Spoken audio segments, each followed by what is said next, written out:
여러분 안녕하십니까. 아침의 매일경제입니다. 저는 이상훈입니다. 오는 8월 우리나라 최초의 달 탐사선이 발사됩니다. 정부가요, 이 탐사선의 이름을 공모한다고 합니다. 오늘부터 2월 말까지가 기간인데요. 관심을 갖게 되시는 분들, 그리고 관심을 평소에 기우신 분들은요, 이번에요, 장명 능력 한번 발휘해 보시면 어떨까 합니다. 많은 분들이 좀 관심을 쏟으실 것 같습니다. 자, 그럼 일면 기사부터 바로 출발합니다. 먼저 매일경제 보시죠. 자, 주식시장 얘기가 있습니다. 어제도 좋지 않았습니다. 외국인 탈출에 52조가 증발했다. 어제 하루 시가총액 감소액입니다. 52조가 줄었다는 거죠. 파랗게 질린 코스피다. 주식시장은 이게 빨간색이 좋은 건데 파란색은 안 좋다고 반응이 나오죠. 아래로 가겠습니다. 코스피 지수가 하루 만에 2.56% 빠지고 코스닥은 900붕괴 혼돈이다.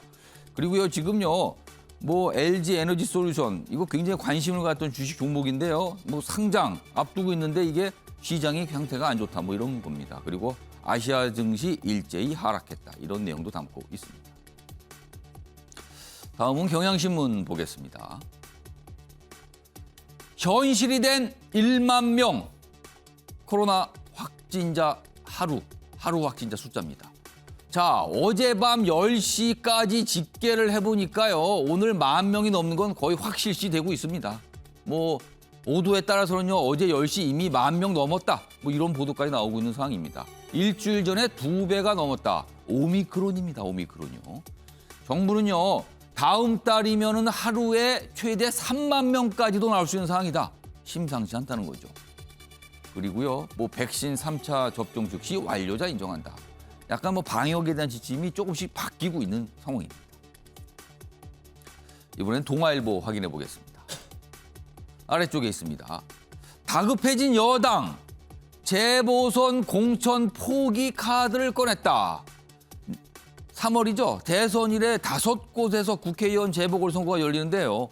거기에 지금 3곳, 서울 종로, 경기 안성, 그리고 충북 청주 상당, 여기는 공천 안 한다라고 어제 송영길 민주당 대표가 발표를 한 겁니다. 좀 더 보죠.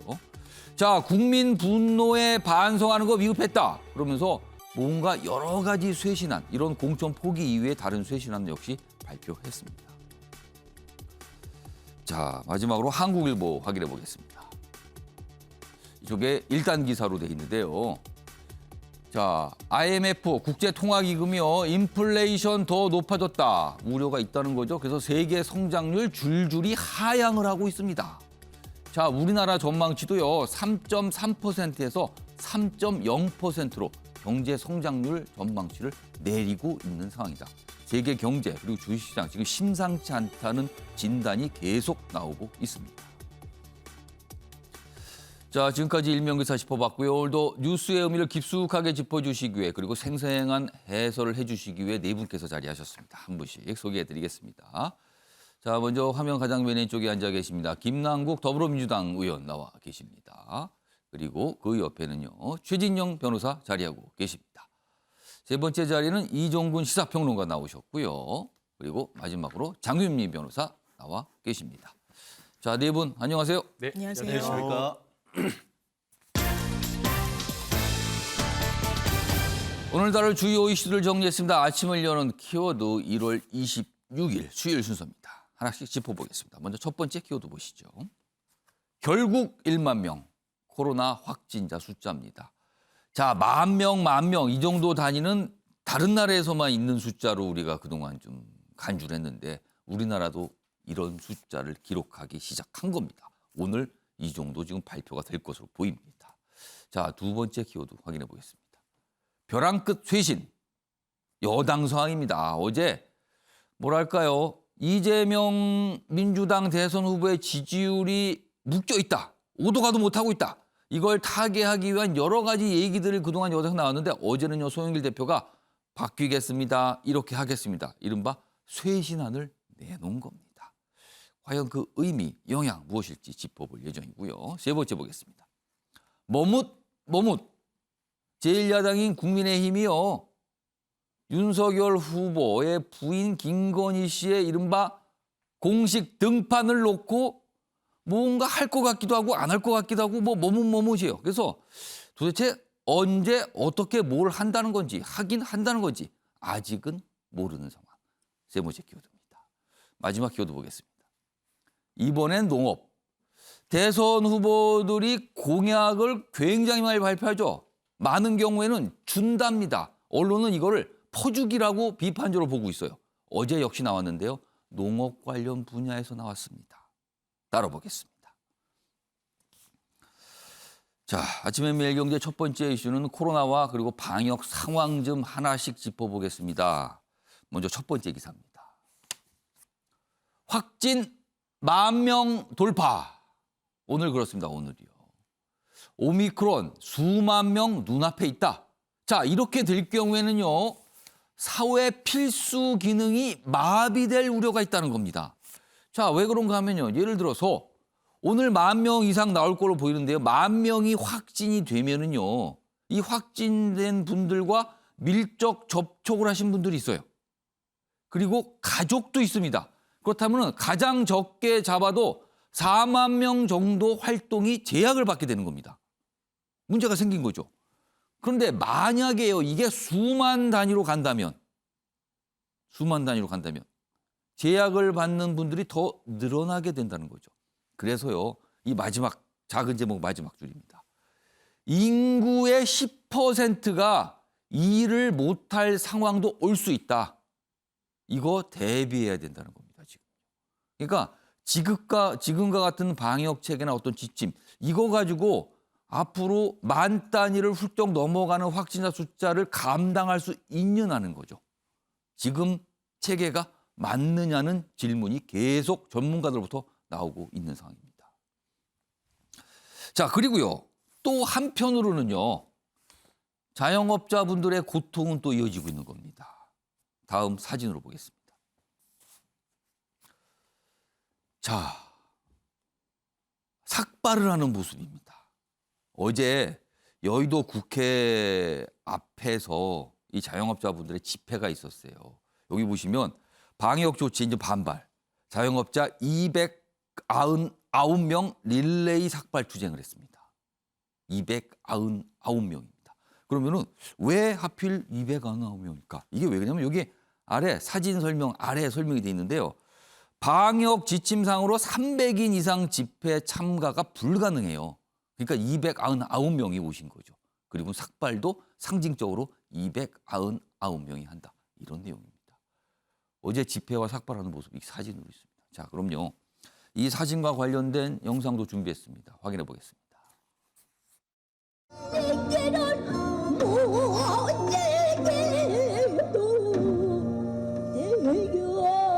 2년간 절망 속에서 영업 재개와 대폭적인 지원을 목마르게 기다려왔으나 더 이상 정말 버틸 수 없기에 눈물의 파산을 선언한 것이다. 모든 세력들과 연대하여 대규모 집회를 펼쳐나갈 방침임을 천명하는 바입니다. 자, 확진자는 늘어나는 상황. 그리고 자영업자분들의 고통은 계속 끝을 모르고 이어지는 상황. 참 뭔가 충돌하는 상황이에요, 지금요. 어떤 선택이 참 어려운 상황입니다. 이런 가운데요. 사실 자영업자분들이 고통을 받는 것도 여러 가지가 이유가 있는데요. 일단 여러 가지 이제 비용 부담 이런 게 있거든요. 특히 이제 임대료 부담도 상당한데 이와 관련해서 어제 김부겸 국무총리가 기자들과 뭔가 얘기를 좀 한 게 있어요. 그 내용 화면으로 소개해드리겠습니다. 자, 김부겸 부총리 어제 나온 얘기인데요. 뭐 추경 얘기 이런 거 쭉 하면서 이런 얘기를 합니다. 감염병과의 전쟁 상황이다. 이건 전시다 지금 사실상. 전쟁에도 건물주가 임대료를 다 받아야 하나? 약간 문제 제기를 한 거예요, 총리가. 다음 보겠습니다. 임차인한테 다 짊어지게 하지 말고 정부와 임대인이 부담을 나눠서 질 방안을 고민해 봐야 된다. 아, 그러니까 임대료 부담이 크다. 이 큰 부담이 된 부분을 정부와 임대인, 그러니까 건물주가 되죠. 뭔가 좀 나눠서 짐을 줘야 되는 거 아니냐 이런 얘기를 꺼낸 겁니다. 다음 보겠습니다. 왜 국회에서 논쟁이 안 되는지 이해를 못하겠다. 그러면서 국회의원들을 약간 뭐랄까 질타할까요? 지적하는 얘기도 합니다. 의원님들이 소상공인과 자영업자 지원이 부족하다고 정부를 혼을 내고 있다. 그런데 막상 임대료 문제는 손을 안 대더라. 이렇게 지적을 합니다. 이 문제 좀 다뤄보겠습니다. 최윤영 변호사. 네. 그러니까 이른바 정부와 임대인이 임차인을 위해서 임대료 부담을 반반씩 나눠서 진다. 이런 얘기거든요, 지금. 자, 이 부분 이게 어떻게 이른바 반반 임대료 뭐 이렇게 붙일 수 있겠는데요. 이게 가능한지 아니면 어떤 방법이 있는 건지 의견 좀 주세요. 그렇습니다. 사실 이 코로나 팬데믹이 시작됐을 무렵 예. 착한 임대인 운동 들어보셨죠? 그렇습니다. 그래서 임대료를 깎아주면은 그 깎아준 만큼에 대해서 조세특례법상의 세액공제를 주는 그런 혜택이 있었죠. 그게 있었어요. 그렇죠. 그게. 그런데 그 이후에 그런 부분이 그거는 다 자율적으로 맡겨놨던 것이죠. 결국 본인이 낮춰주면은 국가가 지원해주겠다라고 했는데 예. 이제는 그것을 넘어서 국가에서 조금 더 적극적으로 임대인을 지원해줌으로써 결과적으로 임차인한테 부담을 줄여주겠다라는 그런 내용인 것 같은데요. 결국 그와 같이 어떤 지금까지는 임대인과 임차인의 자율적인 것에 맡겨놨던 것을 조금 더 제도화한다라는 그런 의미는 분명히 있는 것 같습니다. 예. 다만 이 부분 같은 경우에는 이 윤석열 후보 캠프의 어떤 그 정책에 대해서 한번 맞불적인 성격도 있어 보이는데요. 사실 얼마 전 같은 경우에 윤 캠프 같은 경우에는 3분의 1 지원 제도 임대료 나눔 제도란 걸 발표를 했습니다. 뭐냐면은 임차인, 임대인, 국가가 3분의 1씩 나누자라고 얘기를 했더니만 예.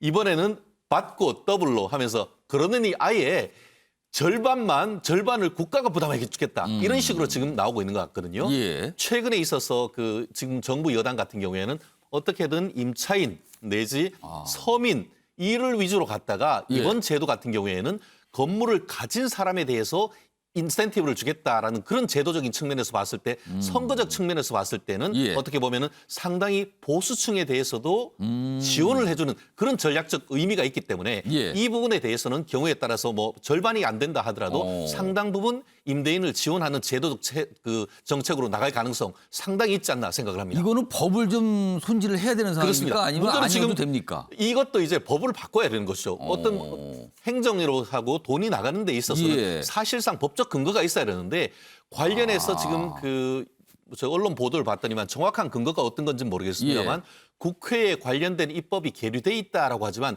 이 부분이 선거에 묻혀가지고 진도가 안 나가는데 우리 김남국 의원님 좀 열심히 좀 띄워주셨으면 좋겠네요. 그러니까 법에 뭐 예외 조항 같은 거 단 무슨 이런 어떤 감염병이 확산되거나 뭐 전시 등등 이런 상황에는 정부가 뭘 할 수 있다. 뭐 이런 맞습니다. 조항이 필요하다는 거네요, 지금요. 네네. 자, 김남국 의원님. 네. 어제 김부겸 국무총리가 국회는 뭐 하는지 이해가 안 된다. 의원님들 맨날 정부 보고 지원 많이 하고 질타를 하는데 막상 임대료는 왜 관심을 안 기울이세요라고 지적을 했어요. 이거 어떻게 좀 보셨어요? 네, 뭐 국회에서 논의가 안 됐었던 것은 아니고요. 이미 2020년 하반기에 관련 법안이 제출이 되었었습니다. 근데 이제 그 당시만 하더라도 임대료를 깎아주는 것에 대해서 여론이나 어떤 국민들은 굉장히 폭발적으로 반응을 했는데 뭐 야당에서도 일부 반대가 있었고 또 임대인들도 뭐 금융적인 어떤 비용 부담이 있는데 그걸 지원하는 것이 좀 마땅치 않다라고 하면서 사실은 굉장히 좀 반대를 했었습니다. 그럼 그 법안 내용은 임대료를 낮춰주는 내용인가요? 네, 조금 맞습니다. 이른바 깎아주는 내용. 네, 깎아주는 내용이었습니다. 그래서 사회적인 어떤 여러 가지 코로나에 들은 어떤 비용을 임차인에게만 전가해서는 안 된다. 자영업자들만 굉장히 큰 부담을 지고 있기 때문에 임대인도 그리고 정부도 사회의 어떤 주체들이 다 이렇게 나눠서 지자라는 거였는데 공론화가 좀 되지 못한 측면이 있고요. 이번에 이제 김부겸 총리가 임대료와 관련된 이야기를 했습니다.